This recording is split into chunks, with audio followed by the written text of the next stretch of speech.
केंद्रीय मंत्री नितीन गडकरी यांच्या घराला बॉम्बने उडवून देण्याच्या धमकीचा कॉल जो आहे तो रात्री कंट्रोल रूमला आलेला होता आणि कंट्रोल रूमने त्याची माहिती प्रतापनगर पोलीस स्टेशनला दिली। त्या ठिकाणी गुन्हा दाखल केला आणि पोलिसांनी जे आहे ते कॉल करणाऱ्याचं लोकेशन ट्रेस करत त्याला अटकसुद्धा केलेली आहे। महत्त्वाचं म्हणजे केंद्रीय मंत्री नितीन गडकरी यांना धमकी देणारा कॉल हा खोडसरपणातून केला होता का, हा प्रश्न जो आहे तो काही वेळानंतर जो आहे तो स्पष्ट होईल।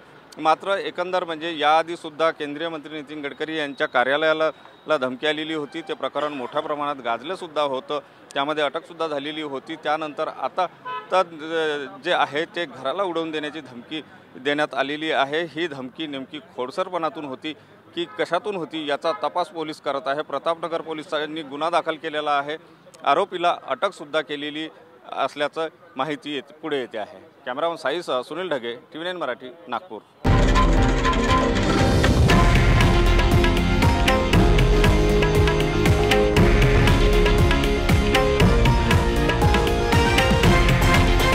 हे आहे देशातील नंबर 1 न्यूज नेटवर्क आणि आपण पाहत आहात TV9 मराठी, एकमेव।